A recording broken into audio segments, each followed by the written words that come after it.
ce temps que tu nous permets. Nous voulons également te remettre ton serviteur qui va partager ta parole ce matin.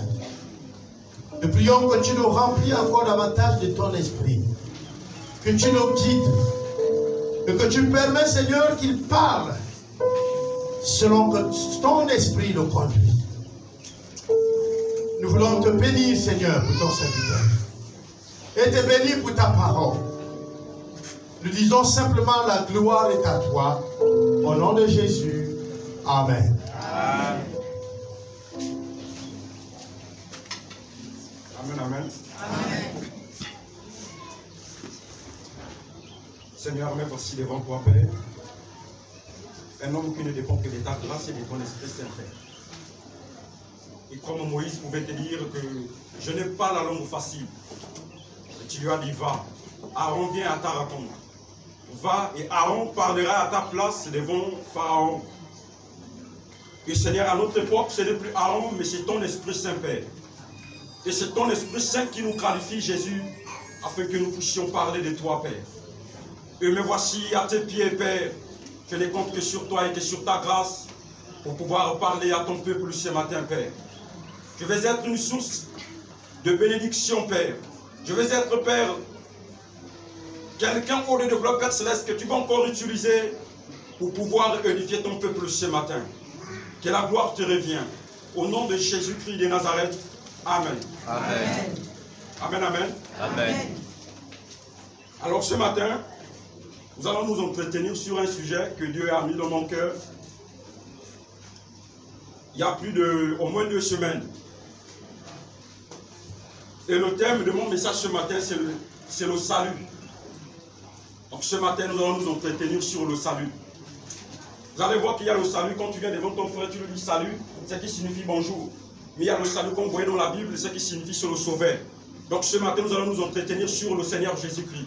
Parce que nous savons que sans lui, personne ne peut entrer dans le royaume des cieux. C'est lui qui a accès, qui permet que nous puissions entrer dans le royaume des cieux. Et ce matin, j'ai ce privilège de pouvoir vous communiquer et de pouvoir vous parler de celui qui nous ouvre les portes afin que nous puissions entrer et nous puissions rester là où le Père est. Amen, amen. Amen. Alors nous allons faire la lecture.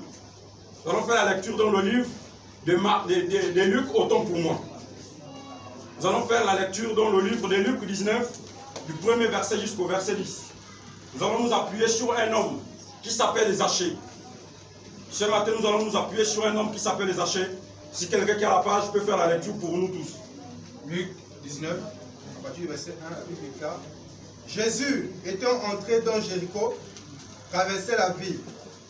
Et voici un homme riche, appelé Zachée, chef des publicains, cherchait à voir qui était Jésus. Mais il ne pouvait pas y parvenir à cause de la foule, car il était de petite taille. Il courut en avant et monta sur un sycomore pour le voir, parce qu'il devait passer par là.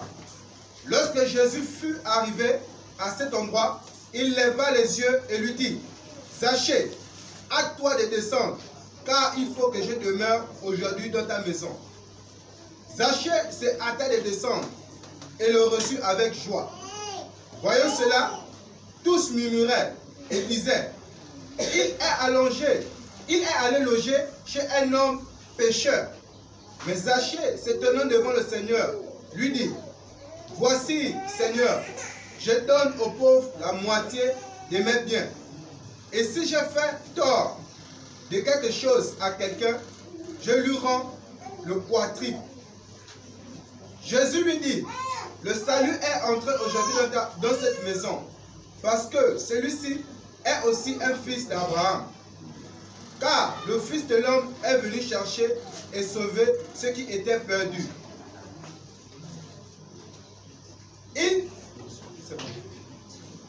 Amen, amen. Amen. Là, nous voyons ici, là, que comme j'étais en train de dire, que je vais m'appuyer sur le personnage de Zachée. Là, nous voyons ici, là, c'est l'histoire de Jésus et Zachée. Jésus qui entrait en Jéricho.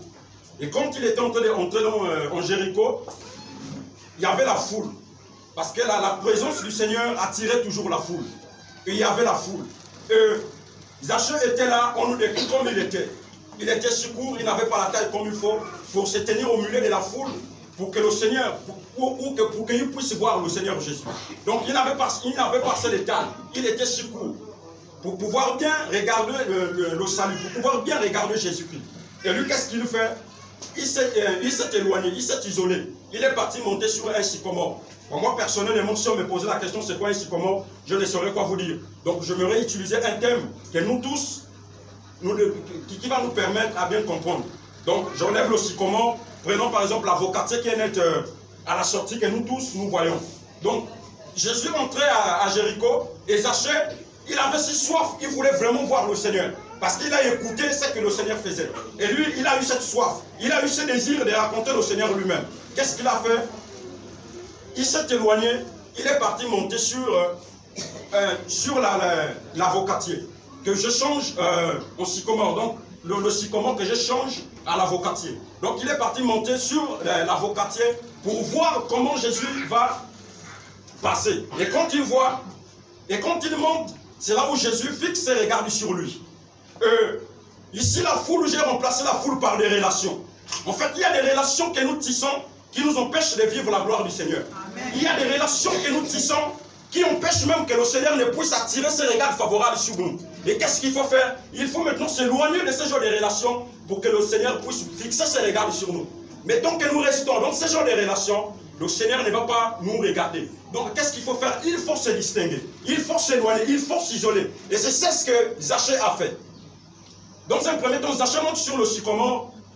Et une fois que Zaché monte sur le sycomore, ça permet automatiquement à Jésus de pouvoir fixer ses regards sur lui. Donc la distinction. La distinction, ça nous permet que le Seigneur puisse fixer ses regards sur nous. Tant que nous restons dans la foule, tant que Zaché était toujours, tant que si Zaché autant pour moi rester dans la foule, je suis sûr que le Seigneur devait avoir un peu de difficulté pour les voir. Le Seigneur devait avoir un peu de difficulté pour fixer ses regards sur lui. Et qu'est-ce qu'il dit? Zaché, hâte-toi de descendre, car aujourd'hui je vais dîner avec toi. Le Seigneur n'est pas entré même dans la maison des Zaché sans l'accord des Zaché. Il a fallu aussi que Zaché puisse donner son accord. Zaché a accepté, Zaché a cherché. Zaché ne s'est pas limité seulement là. Mais Zaché monte pour chercher la face du Seigneur, pour voir le salut, pour voir le Messie qui passait. Zaché monte sur le sycomore. La distinction attire la faveur de Dieu dans nos vies. La distinction attire la faveur du Seigneur dans nos vies. Vous allez voir même que c'était Jacob. Jacob était chez son beau-père. Il était là-bas, il s'est marié, il a fait des enfants, il avait déjà les biens. C'est là où maintenant le Seigneur lui dit, il faut que tu retournes là où tu es né. Et quand il est en route, il envoie d'abord les messagers pour aller voir la route. Donc, comme on peut dire, les espions, pour aller espionner. Et quand eux, ils arrivent, les messagers arrivent sur le chemin, ils voient maintenant, c'est les hommes d'Ésaü qui revenaient.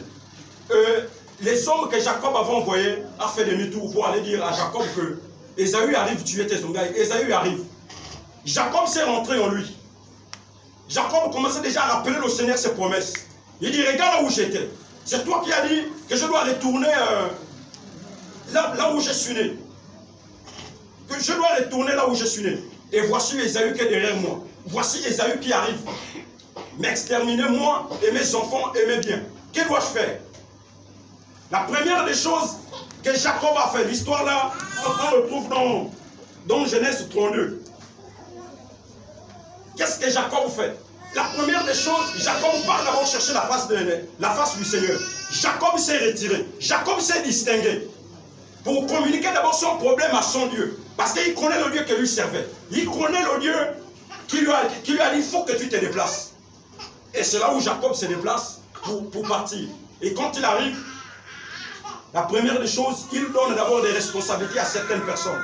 Et lui se retire. Lui se retire. Il part pleurer devant la face du Seigneur.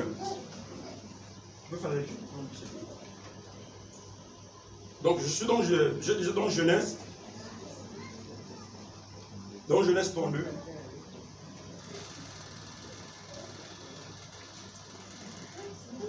Genèse 32, 26 à 29.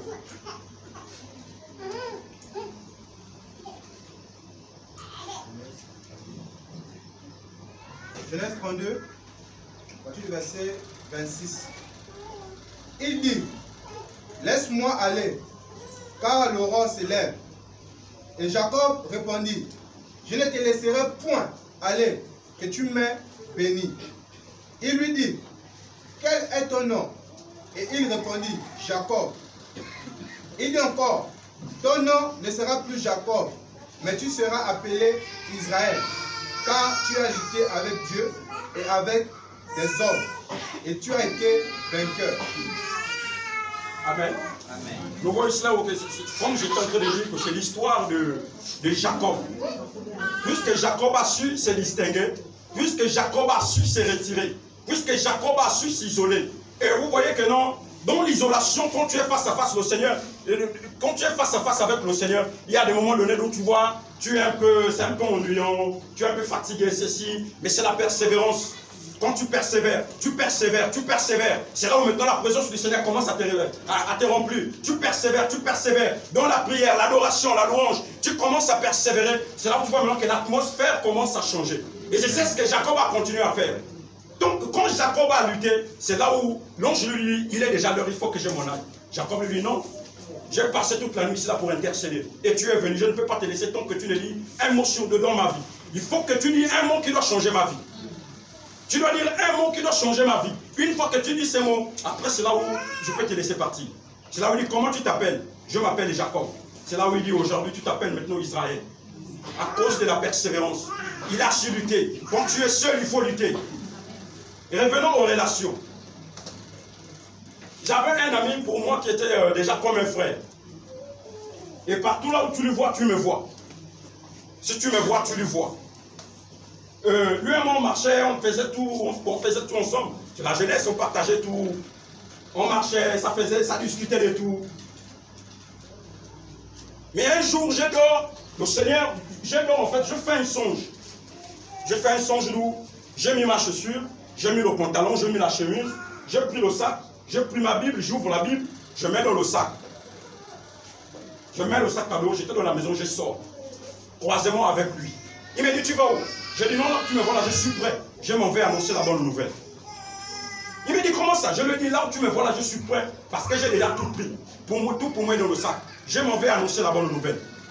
Et qu'est-ce que le frère fait? Le frère m'interrompt. Il dit, non, laisse d'abord d'aller annoncer la bonne nouvelle. Va dans telle maison, tu vas voir qu'il y a des filles là-bas. Il me dit, laisse d'abord d'aller annoncer la bonne nouvelle. Va dans telle maison, tu vas voir qu'il y a des filles là-bas. Et moi aussi, j'ai laissé, je suis parti. Et quand je suis parti, ma vie est partie vraiment, comme vous pouvez comprendre, la jeunesse. Je courais déjà de fille en fille. Je courais déjà de fille en fille. Donc j'ai même oublié ce que je devais faire. Et le matin, quand je me suis réveillé, je lui dis, ah frère, oui. Regarde d'abord ce que je rêvais. Regarde. Lui dit, ah, c'est ça ce que tu as rêvé? Il me dit oui. Il me dit vraiment pardonne-moi. Il me dit pardonne-moi. Bon, moi si je suis là, vous savez que la jeunesse est toujours comme ça. Moi je dis non, t'inquiète pas, ça va passer. C'est le truc qui va passer, t'inquiète pas. On continue. On continue. Il me dit, moi je lui dis non, mon frère, t'inquiète, on continue, c'est la vie. On est encore jeune, on doit quand même un peu s'amuser. Tu as peur de quoi? Si ça arrive, ça va forcément arriver tôt ou tard. Et voyez-vous que il y a des relations que nous tissons, que vous allez voir que même si tu as déjà une vision bien précise, que le Seigneur a déjà clarifié pour toi, mais tant que tu ne laisses pas ce genre de relations, tant que tu continues dans ce genre de relations, cette personne va être un frère pour toi. Amen. Va être un frère pour ta destinée. Amen. Donc qu'est-ce qu'il faut faire? Il faut maintenant t'éloigner de la personne. La grâce que j'ai eue avec lui, c'était maintenant les vacances. Les vacances, lui, il est parti travailler à Choukaf. Moi, je suis resté. Et quand je suis resté, j'étais au lit. J'étais en train de réfléchir. Qu'est-ce que je suis en train même de faire? Tout ça là, je ne gagne rien. Ça me sert à quoi alors même de continuer? J'étais là seul dans la chambre. J'ai commencé à pleurer. Les larmes commençaient à couler. Seul dans la chambre. Attends, tout ça là, ça me sert même à quoi? J'ai pris une décision. J'ai dit non. Il faut que j'arrête avec tout ça. Parce que ça ne me met nulle part. Ça ne me sert à rien. Les relations que je fais, que tu sais de partout. À un moment donné, tu as même 5 000, quand tu te réveilles, tu n'as plus rien. Parce que tu as tout partagé. Je suis resté au lit, je pleurais. J'étais là, je dis, Seigneur, il faut m'aider. Que dois-je faire pour abandonner? Ou que dois-je faire, Seigneur? Aide-moi, là, je n'ai que toi. Et c'est là où le Seigneur commence à me parler. Et quand il arrive, il vient me trouver. Et on marche. Il me dit, Mani, regarde d'abord cela, est-ce que tu peux répondre? Moi, je lui dis non. Moi, je ne suis plus dit non. Moi, Dieu m'a fait grâce, en fait, moi, je ne suis plus non. Je ne veux plus cette fille. En fait, quand j'étais en train de lui dire ça, sans oublier que j'étais en train d'activer un feu dans la maison. Que même là où il n'y avait pas un problème, quand je vais seulement lui expliquer, pouf, ça devient vraiment un problème dans la maison. Pourquoi? Parce que j'ai pris la décision de changer de voie. Et ce n'est pas facile quand vous prenez une décision de changer de voie.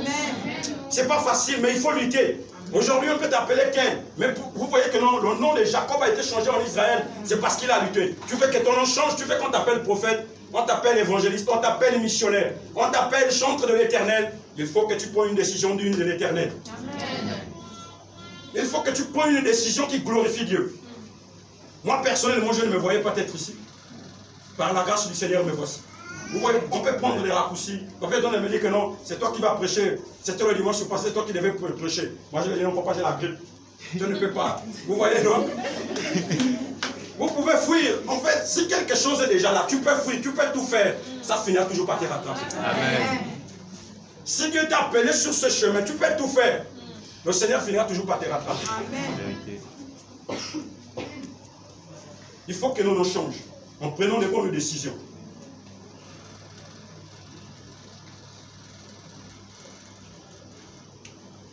En prenant des bonnes décisions et en se laissant conduire par le Seigneur. Je suis prendre une décision, mais voici. Il y a des difficultés dedans. Ça ne manque pas, il y a des tentations. Ça ne manque pas, tout est là. Mais il faut savoir lutter. Il faut savoir lutter. Dire non. Je veux continuer avec le Seigneur. Vous allez voir aussi, donc tous ceux qui n'acceptent pas le Seigneur, quand j'étais en train de méditer dans le livre, un peu l'histoire de tout ce qui s'est passé en Égypte, vous allez voir qu'il y a des fléaux, il y a eu tellement de fléaux terribles. Et le dernier fléau qui a permis que Pharaon puisse accepter que le peuple d'Israël sorte, c'est le dernier fléau, en fait c'est les pleurs. C'est les pleurs, c'est quand Pharaon a assis, quand Pharaon a perdu son premier fils. Et que tous les nouveaux-nés en Égypte sont morts. C'est là où maintenant, Pharaon s'élève lui-même. Il part et dit, il faut partir. Depuis que tu es arrivé, tu fais qu'apporter le malheur dans mon pays. Il faut que tu partes. Et je suis en train de dire, Seigneur, pourquoi en fait, de tout ce qui est arrivé, mais tu as choisi comme fléau, c'est le pleur. Et le Seigneur me fait comprendre que l'homme peut résister à la maladie. L'homme peut résister aux guerres comme nous pouvons écouter aujourd'hui, des pandémies. Mais au dernier jour, le jour de son jugement, personne ne peut passer à côté de ça, qui est la mort. Tôt ou tard, tout homme finira par partir. Et le choix, ça se fait ici sur terre. Amen. Le choix, ça se fait ici sur terre. C'est pas quand tu es dans le cercueil que c'est là où tu vas maintenant commencer à faire ton choix. Le choix, ça se fait ici sur terre. Et nous avons reçu que le seul nom, c'est le nom de Jésus-Christ par lequel nous devons être sauvés. Amen. Aujourd'hui, on peut nous présenter plusieurs personnes qui sont en train de se manifester, de se plonger pour dire que c'est moi le Messie. Mais ce matin, nous avons qu'un seul Messie qui est Jésus-Christ de Nazareth. Amen. Qui est mort à la croix pour nous et qui est ressuscité le troisième jour. C'est lui le sauveur de notre âme, de nos âmes. C'est le pleur. Vous allez voir qu'au dernier jour, tous ceux qui ont renié le Seigneur, tous ceux qui ont abandonné le Seigneur, vont pleurer. Vont pleurer.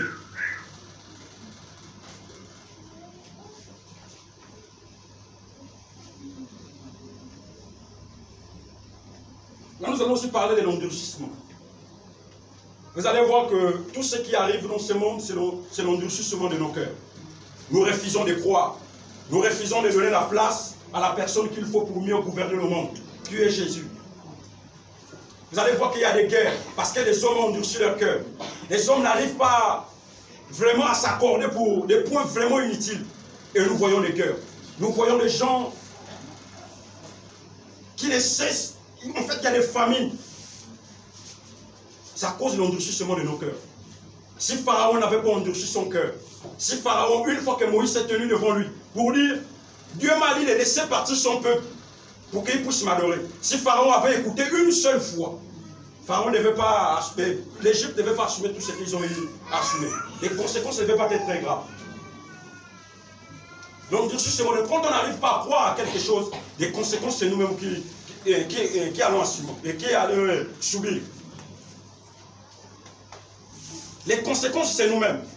On te dit simplement de croire ou tu refuses de croire.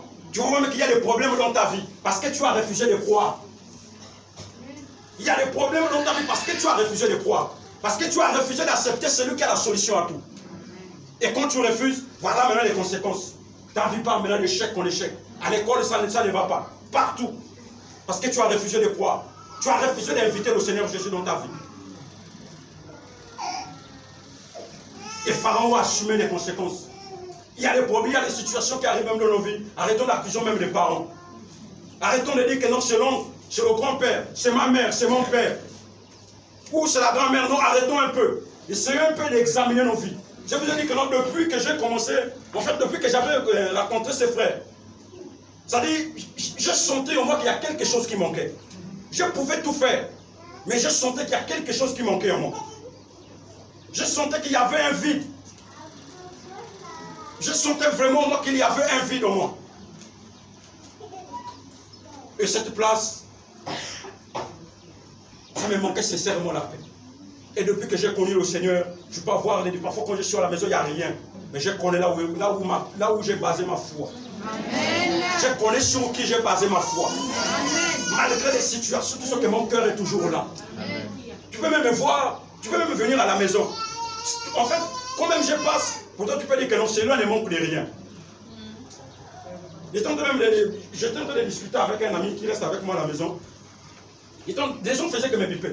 Il dit, ah, on me bipe trop. Les gens là pensent que j'ai des moyens. Il me dit, oh mon frère, tu ignores. Tous les gens du quartier là disent que toi tu es quelqu'un qui dégage des moyens. Moi je me mets là-bas, je dis comment ça? Il me dit, je te dis toute la vérité. Quand tu passes souvent ici, il y a des mamans, des papas, même les jeunes là disent que non, tu es une personne qui dégage des moyens. Mais parfois quand tu regardes, moi-même je n'ai rien. Parfois quand tu regardes, tu as besoin de 100 pour prendre le taxi pour aller là où tu veux. C'est la présence du Seigneur qui nous rend comme ça. C'est la présence du Seigneur. Cherchons toujours la face du Seigneur. Amen. Continuons toujours, même quand c'est dur, il faut être là où il faut, à la place qu'il faut. Amen. Les hommes refusent la parole du Seigneur aujourd'hui et nous voyons ce qui se passe. Il y a des familles de partout, il y a des guerres. Notre secours, c'est le Seigneur. Amen. Faisons l'appel à lui. Amen. On va lire Actes.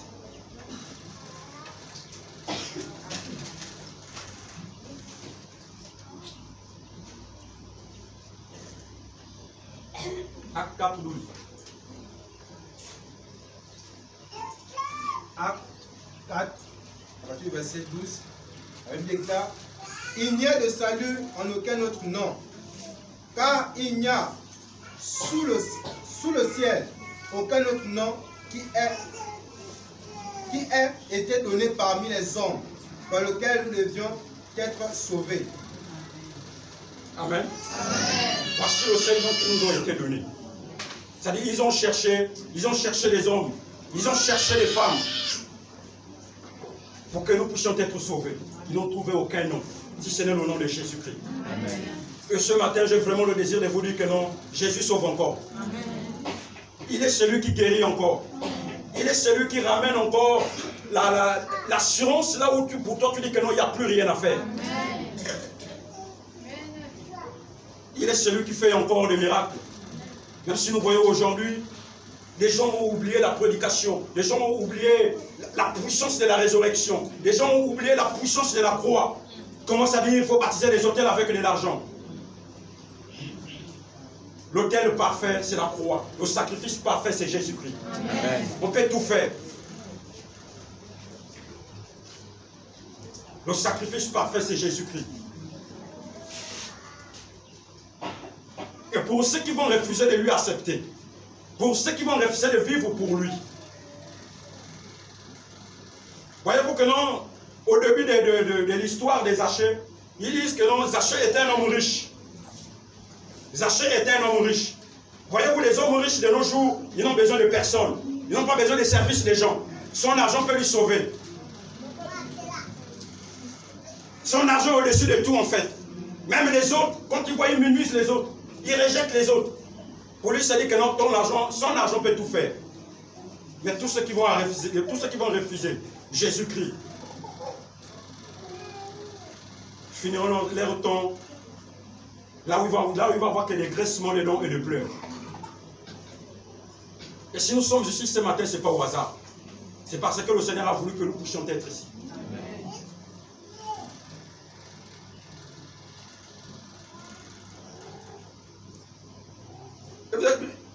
La Bible dit que Lazare était un homme riche, mais il n'a pas regardé à sa richesse.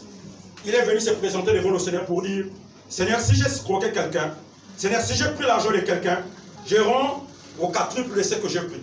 Je rends au quadruple de ce que j'ai pris. Vous allez voir qu'il y a des gens pour dire que moi, pour aller à l'église, il faut que je change d'abord de vie. Il faut que j'abandonne d'abord de fumer, j'abandonne d'abord de boire, j'abandonne d'abord avec des copines, j'abandonne tout. Après, je viens dans la maison du Seigneur. Au moins, pour servir le Seigneur, il faut que j'arrange d'abord ma vie. Tu te trompes, tu vas marcher d'échec en échec. Parce que cela ne dépend que de Jésus-Christ. Lui, c'est lui qui est capable de changer nos vies. Amen. Venons à lui tel que nous sommes. Zachée s'est présenté devant l'Éternel tel qu'il était. Il n'a pas regardé à l'homme riche qu'il était. Il n'a pas regardé à l'argent qu'il ne cessait d'escroquer aux autres. Mais il est venu se présenter devant le Seigneur pour dire, mais voici. C'est là où Jésus déclare en lui, aujourd'hui le salut est entré dans cette maison. Amen. J'aimerais vous dire que l'on changeait cette maison, dit, le salut est entré dans ma vie. Le salut est entré dans ma vie. Quand tu l'acceptes, tu dis, le salut est entré dans ma vie. Amen. Ces paroles deviennent réelles, c'est quand Zachée a donné son accord pour dire, viens entrer, viens dans ma vie, viens entrer dans ma maison. Zachée donne son accord. On ne force personne à servir le Seigneur, mais cela doit venir de soi. Ce désir doit venir de soi-même. Parce que c'est un chemin qu'on ne pousse personne.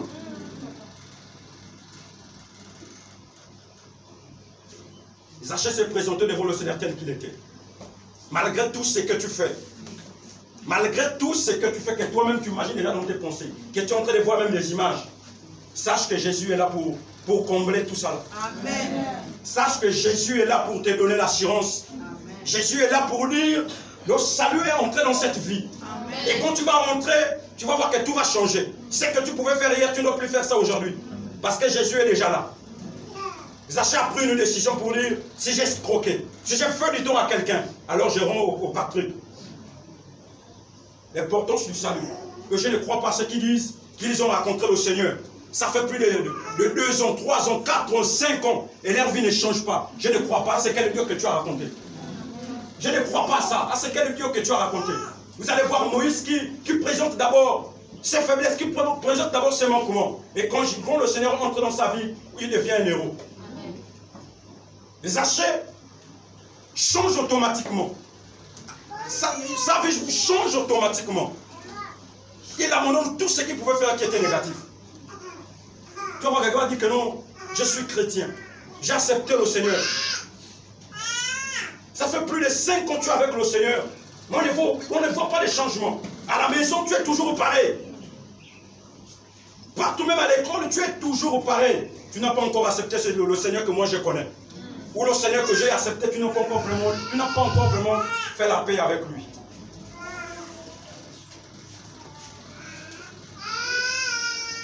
Et pendant que j'étais toujours avec l'ami là, et quand il revient de Soukaf, il vient me trouver.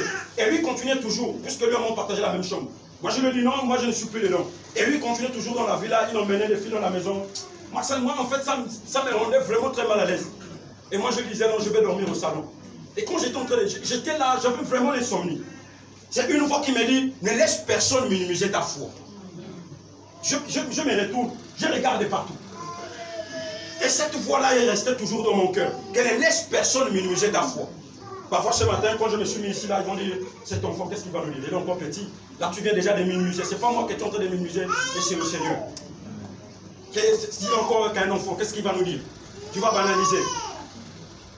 Si le Seigneur a dit que ton salut, que tu vas m'accepter au travers de cet enfant, tu peux tout faire. C'est par lui que tu vas accepter le Seigneur.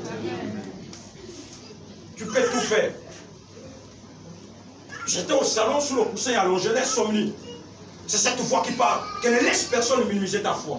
C'est à toi de donner la valeur à ce que tu fais. Ce n'est pas une autre personne qui viendra apprécier ce que tu fais. Tant que toi-même tu n'arrives pas d'abord à apprécier ça. Donner d'abord la valeur à nous-mêmes. Avant d'être vrai avec le Seigneur, cherchez d'abord à être vrai avec nous-mêmes. Quand tu es vrai avec toi-même, tu vas voir que tout devient très facile par la grâce du Seigneur. Mais quand pour toi tu te dis, tu es là, non seulement tu te mens à toi-même, tu m'en même responsable, tu m'en même en fait à tout le monde. Tu peux nous tout cacher, mais tu ne peux rien cacher à Dieu. Tu peux cacher tout ce que tu veux, mais aux hommes, mais à Dieu, tu ne peux rien cacher.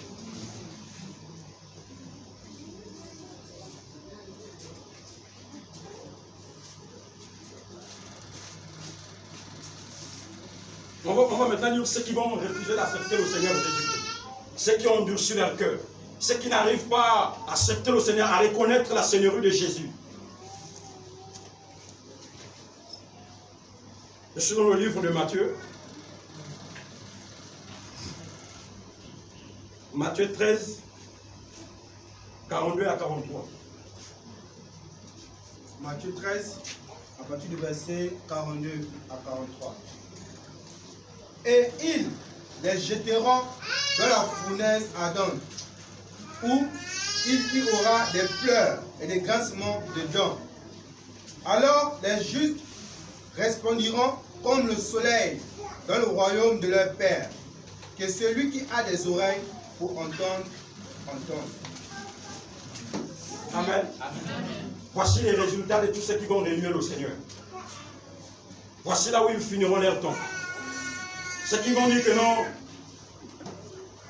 mon argent me suffit, je peux me sauver moi-même.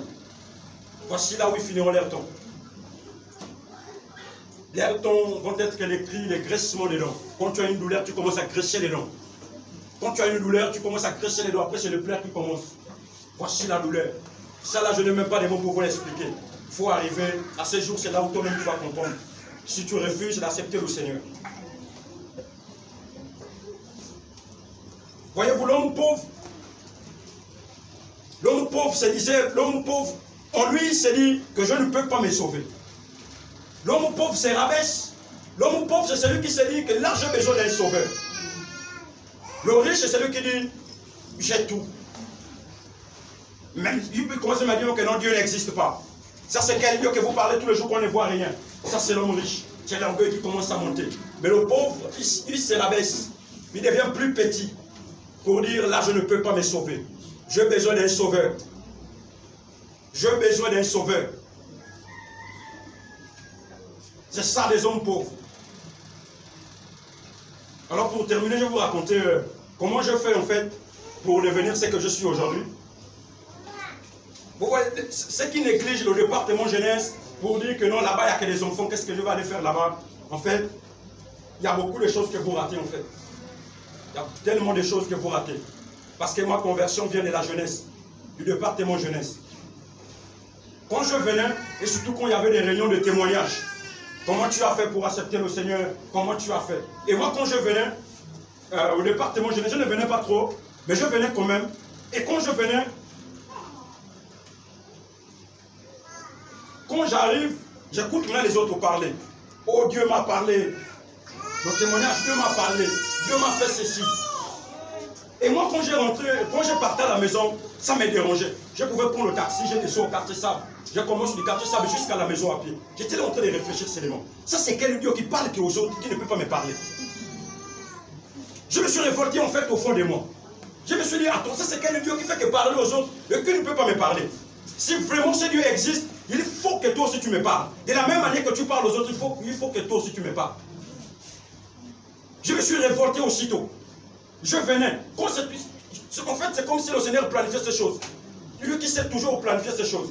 Quand je venais, en fait, c'est toujours ce genre de sujet. Oh, Dieu m'a parlé, Dieu a fait de moi ce que je suis. Et moi, quand j'ai rentré, ça me dérangeait sincèrement. Parfois, quand je suis à la maison, je dis, ça c'est quel Dieu qui fait que parler aux autres. Mais il faut que ce Dieu-là me parle aussi un jour. Si vraiment ce Dieu-là existe, il faut que tu me parles. Je suis en train personnellement à faire des recherches, à chercher. Les recherches, c'est dans la Bible. Je ne suis pas parti sur le net, comme on voit aujourd'hui. Vous tapez, c'est des enseignements qui ne glorifient pas le Seigneur qui sort. Mes recherches ont commencé par la Bible. J'ai commencé à lire la Bible. J'ai commencé à lire la Bible. Jusqu'à ce que je suis tombé à genoux. Je dis, Seigneur, j'ai tellement lutté avec toi. J'ai tellement résisté avec toi. Là, je ne peux rien faire. Mais voici, fais de moi ce que tu veux. Fais de moi ce que tu veux. Il y a des moments, où il faut avoir l'habitude. En fait, il faut prendre des décisions. Tu dis, ça c'est quel Dieu qui travaille seulement avec les autres, qui ne veut pas travailler avec moi. Et moi, quand j'arrivais, parfois quand on est ensemble, quand les autres parlent, expliquent un peu, voici ce que le Seigneur m'a dit. Moi, quand je partais à la maison, c'était toujours la même chose. Ça m'a poussé encore à chercher le Seigneur. Ce qui me motivait, c'est quand je faisais des songes, en fait, c'est entre moi et le Seigneur. C'est ça qui me dit, non, là, le Seigneur parle. Tu commences à chercher le Seigneur si tu ne le trouves pas. Parce qu'il dit, tout ce qui me cherche finit toujours par me trouver. Tu ne peux pas me dire que tu as commencé à chercher le Seigneur et il ne s'est pas révélé à toi. Je ne crois pas ça.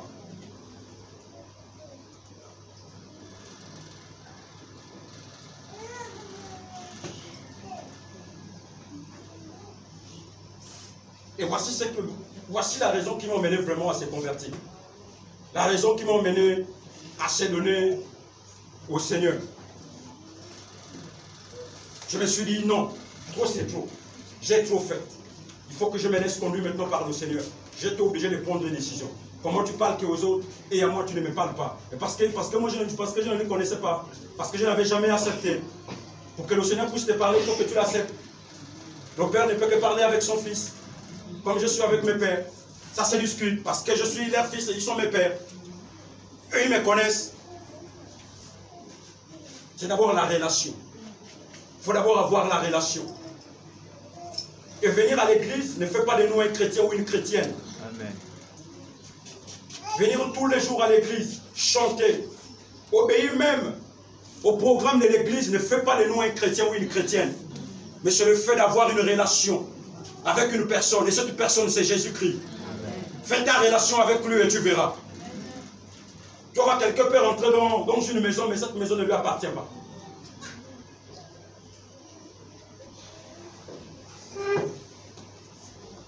Cette relation, c'est avec le Seigneur Jésus-Christ. On peut aller dans un garage, je suis quand même visiteur. On peut venir à l'église, tu viens seulement juste visiter. Mais si tu veux faire partie de cette famille, tu dois te donner au Seigneur Jésus-Christ. Et j'étais en train de vous dire, le riche, c'est celui qui dit, mon argent me suffit. Moi seul, je peux me sauver. Mais le pauvre, c'est celui qui se rabaisse. Le pauvre, c'est celui qui se rabaisse, qui se dit, là j'ai besoin d'un sauveur. J'ai besoin d'un sauveur. Et peut-être pour tu es là, tu n'as jamais fait la paix avec le Seigneur Jésus-Christ. C'est personnel. Ne vois pas quelqu'un qui est à côté de toi et qu'est-ce que les autres vont dire de moi. C'est personnel parce que ce jour, c'est toi-même qui vas être face à face avec lui. Ce n'est pas personne d'autre qui viendra expliquer non, voici telle personne, ceci. Le choix, ça se fait sur la terre. Tu te dis que là, je ne peux pas me sauver. J'ai besoin d'un sauveur dans ma vie. Tu es libre simplement de lever ta main là où tu es. Tu n'as pas envie de te lever ou de faire non. Tu élèves juste ta main là où tu es pour dire, j'ai si longtemps mené ma vie. Et là, maintenant, j'ai besoin d'un sauveur. Le pauvre, c'est celui qui se rabaisse. Le riche, c'est celui qui s'élève. Pour dire, je peux me sauver. Tu es ici, tu n'as jamais fait la paix avec le Seigneur. Tu n'as jamais accepté le Seigneur comme Seigneur et Sauveur. Tu n'as jamais accepté le Seigneur Jésus-Christ. Juste là où tu es, tu ajoutes juste la main. On va t'aider à accepter le Seigneur Jésus-Christ. Voyez-vous que même quand les gens organisent le mariage, pour entrer dans la salle, il faut avoir le billet. Si tu n'as pas le billet, ceux de la sécurité vont refuser que tu puisses entrer. Et le seul billet que nous avons, c'est Jésus. Une fois que cette marque est déposée en nous, quand nous arrivons à la porte, ça s'ouvre seul. Dans la même voie que Dieu parle à Moïse, lui dit tuez un agneau, mettez le sang sur les linteaux, afin que quand l'ange de la mort va passer, il va être surpassé sur vos maisons. C'est la marque. Tous ceux qui portent la marque du Seigneur, tous ceux qui ont le Saint-Esprit en eux, vont se réjouir avec le Père. Vont entrer dans la salle de noces. Et ceux qui se disent que je n'ai pas besoin d'un sauveur, nous venons de lire les conséquences qui vont arriver.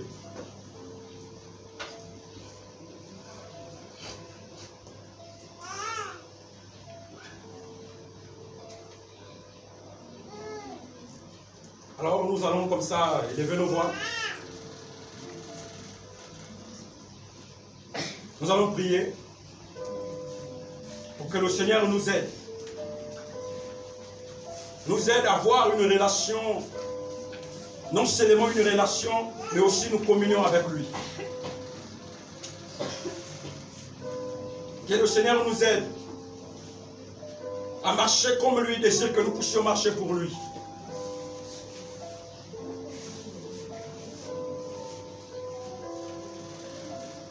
Prions le Seigneur.